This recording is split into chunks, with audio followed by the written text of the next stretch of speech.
की, भारत माता की। भारतीय जनता पार्टी के जिला के अध्यक्ष डॉक्टर आर्य वर्मा जी, पूर्व केंद्रीय मंत्री और लोकप्रिय सांसद श्रीमती मेनका गांधी जी, हमारे विधायकगण श्री विनोद सिंह जी, राज प्रसाद उपाध्याय जी, सीताराम वर्मा जी, राजेश गौतम जी, विधान परिषद सदस्य श्री शैलेंद्र प्रताप सिंह जी, क्षेत्रीय महामंत्री सुशील त्रिपाठी जी, संत बख्श सिंह जी, श्रीमती उषा सिंह जी, भारतीय जनता पार्टी के जिला के प्रभारी श्री शंकर गिरी जी, आज के इस कार्यक्रम में नगर पालिका और नगर पंचायतों के भारतीय जनता पार्टी के अध्यक्ष पद के प्रत्याशीगण, नगर पालिका परिषद सुल्तानपुर से प्रवीण कुमार अग्रवाल, नगर पंचायत लंबुआ से विजय त्रिपाठी, नगर पंचायत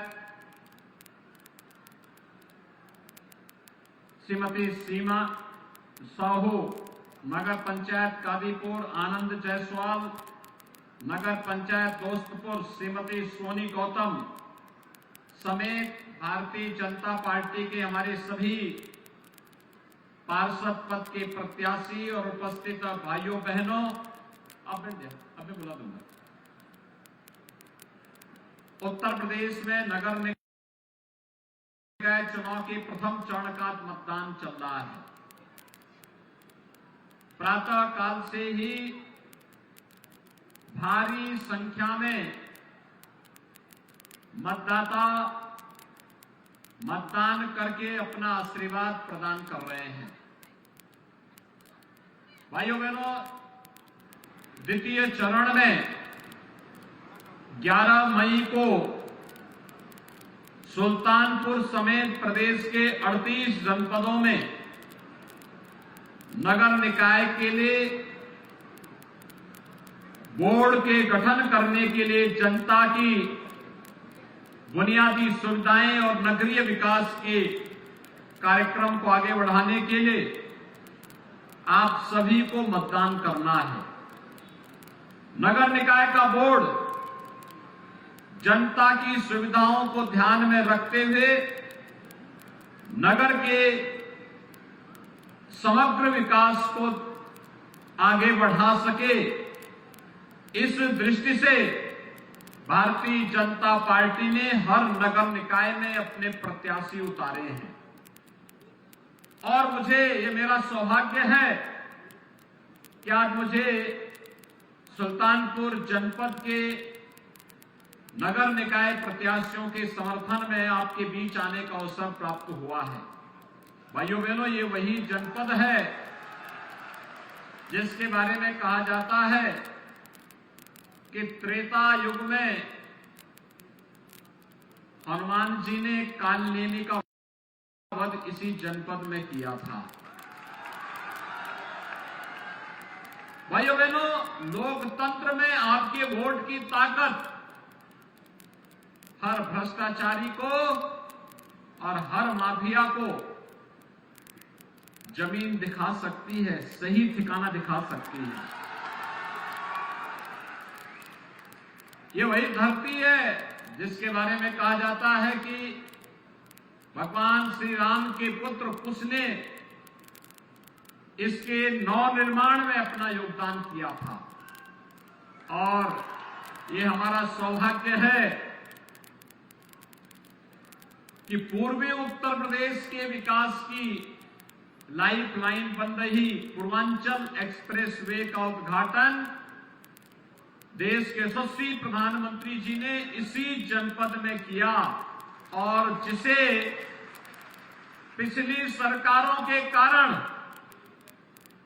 लोगों ने पूरे भार नाम दिया था, आज वहां पर एक एयर स्ट्रिप बना करके सुल्तानपुर के निवासियों ने साबित कर दिया है कि यहां सामर्थ्य भी है और शक्ति भी है। ये एयर स्ट्रिप संकट के समय किसी भी विमान को उतरने और टेक ऑफ करने की पूरी सुविधा यहां से उपलब्ध करवाने का कार्य करेगी। भाइयों बहनों, पूर्वांचल एक्सप्रेसवे सुल्तानपुर के पास एक औद्योगिक गलियारा भी बनना है। उद्योग लगेंगे, नौजवानों को रोजगार मिलेगा, नौकरी मिलेगी और साथ साथ विकास की अनंत संभावनाओं को ये आगे बढ़ाएगा। आज सुल्तानपुर में क्या नहीं है? सुल्तानपुर में अपना मेडिकल कॉलेज भी सुल्तानपुर का बन रहा है। सुल्तानपुर की चीनी मिल के पुनरुद्धार की भी कार्रवाई प्रारंभ हो गई है। सुल्तानपुर पूर्वांचल एक्सप्रेस वे के साथ तो जुड़ा ही है, साथ साथ पूर्वांचल एक्सप्रेस वे के साथ ही भाइयों बहनों आज सुल्तानपुर 4 लेन की सड़कों से भी जुड़ रहा है। एक और अयोध्या और दूसरी ओर प्रयागराज को जोड़ने वाला यह मार्ग भी 4 लेन की कनेक्टिविटी से जुड़ करके राम वनगमन पथ को भी सुदृढ़ किया जा रहा है। और सुल्तानपुर आज विकास की उन सभी संभावनाओं को जो आज देश के अंदर दिखती है। आपने देखा होगा 14 के बाद व्यापक परिवर्तन आया है देश में।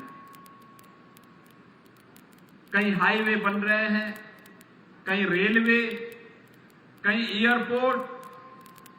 यानी एयरपोर्ट के लिए आपको दूर नहीं जाना पड़ेगा। यहां पे अयोध्या के पास है, अयोध्या में ही हम लोग इंटरनेशनल एयरपोर्ट बना रहे हैं। मुश्किल से आधा पौन घंटे की दूरी में सुल्तानपुर वासियों को देश और दुनिया के किसी भी जगह जाने के लिए यहीं से वायु सेवा प्रारंभ हो जाएगी। इस वर्ष के अंत तक यहां का एयरपोर्ट बनकर के तैयार होने वाला है। भाइयों बहनों, आज सुल्तानपुर में क्या नहीं है? सब कुछ है। और यही कारण है कि भारत के अंदर होने वाले हर विकास की प्रक्रिया के साथ आज सुल्तानपुर जुड़ चुका है।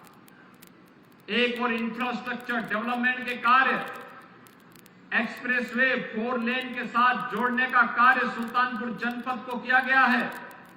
दूसरी तरफ जनता की बुनियादी सुविधाओं के लिए जो कार्यक्रम विगत 9 और 6 वर्ष के अंदर हुए हैं, ये डबल इंजन की सरकार ने डबल स्पीड के साथ जो कार्य प्रारंभ किया, आज उसका परिणाम हम सबके सामने है। भाइयों बहनों, कोई सोचता था प्रदेश में 6 वर्ष में 54 लाख गरीबों को एक आवास मिलेगा? यह हकीकत है। हमने ग्रामीण क्षेत्र में और शहरी क्षेत्र में 54 लाख गरीबों को एक आवास उपलब्ध करवाया है। 2 करोड़ 61 लाख गरीबों को उनके घर में, जिनके घर में टॉयलेट नहीं थे, शौचालय नहीं थे, उन्हें शौचालय उपलब्ध करवाने का कार्य किया। हम लोगों ने 1 करोड़ 75 लाख गरीबों को रसोई गैस के निःशुल्क कनेक्शन दिए। और अब तो डबल इंजन की सरकार ने यह भी तय किया है कि केवल अब कनेक्शन देने से नहीं काम चलेगा। होली और दीपावली के अवसर पर उन्हें फ्री में एक सिलेंडर भी उपलब्ध करवाने का कार्य करेंगे। भाइयों बहनों, इसके लिए पैसे की व्यवस्था भी की जा चुकी है। 10 करोड़ लोगों को आयुष्मान भारत की सुविधा का लाभ, 5 लाख रुपए की सालाना, हर वर्ष 5 लाख रुपए की स्वास्थ्य बीमा का कवर राज्य सरकार उन्हें दे रही है। और कोरोना कालखंड में आपने देखा होगा, कोरोना कालखंड में लगातार पिछले 3 वर्ष से हर गरीब को फ्री में राशन, उत्तर प्रदेश में तो 15 करोड़ लोग फ्री में राशन की सुविधा का लाभ ले रहे हैं। इस सरकार की संवेदनशीलता और डबल इंजन सरकार की करिश्माई कार्य आपके लिए है। 17 के पहले आपने नगरों की स्थिति को देखा होगा, क्या स्थितियां थी। नगरीय जीवन का मतलब जहां व्यापक जल जमाव हो, कूड़े के ढेर दिखाई देते थे, सौदों का आतंक होता था, अराजकता का तांडव होता था, व्यापारियों से रंगदारी वसूली की जाती थी। और 17 के पहले राज्य में जो लोग शासन कर रहे थे, इन्होंने युवकों को रोजगार तो नहीं दिया, लेकिन इनके हाथों में तमंचे जरूर पकड़वा दिए थे। भाइयों बहनों, 17 के बाद के उत्तर प्रदेश को आप देख सकते हैं। 17 के बाद के उत्तर प्रदेश में स्थितियां बदली हैं। आज उत्तर प्रदेश में युवाओं के हाथ में तमंचे नहीं, उनके हाथ में टैबलेट है, टैबलेट। 2 करोड़ युवाओं को उत्तर प्रदेश सरकार फ्री में टैबलेट देने का कार्य कर रही है और 20 लाख युवाओं को उसमें से अब तक उपलब्ध करवा चुके हैं। आज हमारे शहर कूड़े के ढेर नहीं, स्मार्ट सिटी बन रहे हैं, स्वच्छता के नित नए प्रतिमान स्थापित कर रहे हैं। आज शहरों में सौदों का आतंक नहीं, बल्कि हमारे शहर आज सेफ सिटी के रूप में अपना एक स्थान बना रहे हैं। आज व्यापारियों से रंगदारी नहीं, आज तो हर व्यापारी को 10 लाख रुपए की सुरक्षा बीमा का कवर राज्य सरकार ने उपलब्ध कराया है। और भाइयों बहनों, पटरी व्यवसायियों को पीएम स्वनिधि योजना के अंदर ब्याज मुक्त ऋण उपलब्ध करवाने की सुविधा भारत सरकार उपलब्ध करवा रही है। व्यापक पैमाने पे आज नगरीय जीवन को स्वच्छ और सुंदर बनाने का कार्य ये डबल इंजन की सरकार कर रही है। और डबल इंजन की सरकार के साथ एक ट्रिपल इंजन भी लग करके इस गति को और तेज कर सके, जनता की बुनियादी समस्याओं का समाधान हो सके, जन्म मृत्यु प्रमाण पत्र हो या आय निवास और फिर जाति प्रमाण पत्र बनाने का कार्य, ये सब ऑनलाइन हर व्यक्ति को प्राप्त हो सके, इसके लिए अच्छा बोर्ड नगर निकाय का बने, नगर पालिकाओं में भी और नगर पंचायतों में भी। इसी के लिए भारतीय जनता पार्टी आज आपके पास आई है। भाइयों बहनों, भारतीय जनता पार्टी ने अपने प्रत्याशी के रूप में श्री प्रवीण कुमार अग्रवाल को नगर पालिका परिषद सुल्तानपुर में, श्री विजय त्रिपाठी, श्रीमती सीमा साहू, श्री आनंद जायसवाल, श्रीमती सोनी गौतम, इन सभी को अपना प्रत्याशी बना करके आपके बीच में उतारा है। हमारे प्रत्याशी इन्होंने इधर आ जाए भैया।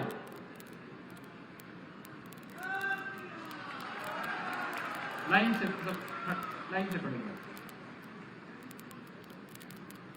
ये अध्यक्ष पद के हमारे 5 नगर निकाय से जुड़े हुए प्रत्याशी हैं। एक बार जोरदार करतल ध्वनि से इनका स्वागत करें। इनको विजयी बना के भेजेंगे, लेकिन विजयी पूर्ण विजयी होना चाहिए। अध्यक्ष पद के प्रत्याशी के साथ साथ इनके साथ पार्षदों को भी चुनाव जिताना है। जब पूरी मेजॉरिटी का बोर्ड होगा, तभी विकास के प्रस्तावों को आसानी से पारित करने में मदद मिलेगी। अन्यथा आप देखते होंगे, आधा अधूरा बोर्ड जब होता है तो विकास के कार्यों का पैसा भी बंदर बांट होता है। ये पैसा जनता का पैसा है और डबल इंजन सरकार जो पैसा भेजेगी केंद्र और राज्य से, उस पैसे का सही इस्तेमाल हो सके, इसके लिए इस बोर्ड को पूर्ण समर्थन प्राप्त होना चाहिए।